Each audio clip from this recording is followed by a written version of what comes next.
Hello friends, આજે અમે આવ્યા છીએ મારા મામાના ગામમાં, મારા મામાના ઘરે.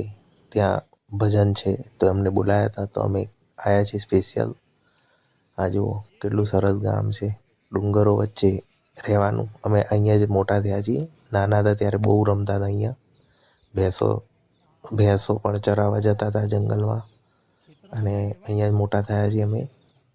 બહુ રમતા. અને અહીંયા જે છે ને, આ રસ્તો નથી મળતો અમને, એટલે હવે વિચારીએ છીએ ક્યાં થઈને જવું. હવે અહીંયા પગવાટ હતી પહેલાં તો, પણ અત્યારે તો એ બી દેખાતી નથી. હવે ક્યાં થઈને જવું, સહેજ આગળથી જઈએ એમ વિચારીએ છીએ. જોઈએ. જો આ છે ને, આ આંબો છે ને, આ આંબો છે મોટો. અહીં બહુ કેરી ખાધી અમે. અને એની બાજુમાં કૂવો છે, જ્યાંથી ખેતી માટે અને પીવાનું પણ પાણી યુઝ કરતા હતા. અત્યારે તો આ યુઝ નથી થતો કૂવો, ખંડેર હાલતમાં છે.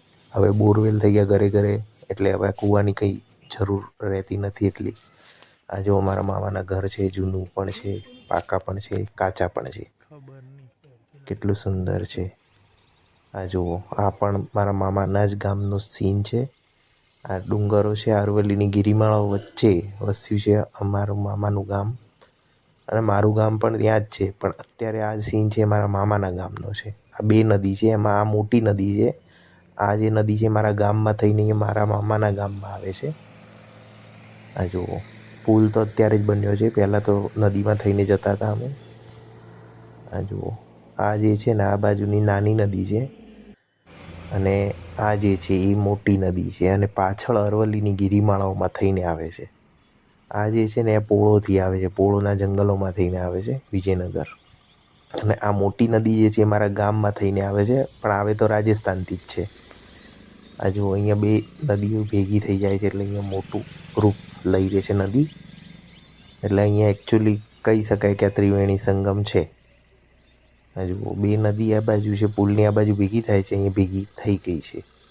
અને અહીંથી પછી જશે ભિલોડા, હિંમતનગર અને અમદાવાદ. પછી સાબરમતી થઈ જશે આ નદી. અત્યારે અહીંયા હાથમતી નદી છે, આ જે રાજસ્થાનથી આવે છે. રાજસ્થાનમાં ખેરવાડા, ડુંગરપુર થઈને ગુજરાતમાં આવે છે. મારા ગામમાં થઈને જ એન્ટર થાય છે એ નદી. અને આ જે છે એ પોળોના જંગલોમાંથી આવે છે નદી, અને અહીંયા ભેગી થઈ જાય છે બે નદી. કેટલો સરસ નજારો છે, નયનરમ્ય નજારો છે એકદમ. આંખોને ગમી જાય, મન પ્રફુલ્લિત થઈ જાય. ઘડીક અહીંયા તમે ઊભા રહો, પાણીનો ખળખળ અવાજ સાંભળો. કેટલો સરસ નજારો છે. આવો સીન તો ક્યાંય ના જોવા મળે એવો અમારા ગામમાં. અમે આવું બધું, આ બધા વચ્ચે જ મોટા થયા છીએ. અને અહીંયા આ નદીઓમાં અમે ભેંસોને નવડાવવા આવતા હતા. પોતે પણ નાહવા આવતા અને ભેંસોને પણ નવડાવતા. બહુ મજા કરતા હતા. અત્યારે પણ આ એવા જ સીન છે. ખૂબ જ સરસ. આ નાની નદી છે ને આ મોટી નદી છે. આ બે આ હાથમતી નદી છે. પછી આગળ જઈને આ સાબરમતી નદી જ બને છે હિંમતનગરથી. પણ હિંમતનગર સુધી તો એ હાથમતી તરીકે જ ઓળખાય છે. પછી આગળ જઈને સાબરમતીને મળી જાય છે. અને પાછળ અરવલ્લીની ગિરિમાળાઓ છે.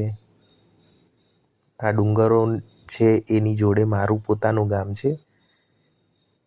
અને આ જે છે થોડું આગળ છીએ અમે, નીચેના ભાગમાં મારા મામાનું ગામ છે. પણ નદી તો મારા ગામમાં થઈને જ આવે છે, અને પછી મારા મામાના ગામમાં જાય છે. એ રીતનો છે સીન. પણ ખૂબ જ મસ્ત, મજા આવી જાય. આવું તો અમદાવાદમાં કે સિટીમાં રહેવાવાળાનું તે કંઈ જોવા ના મળે આવું બધું.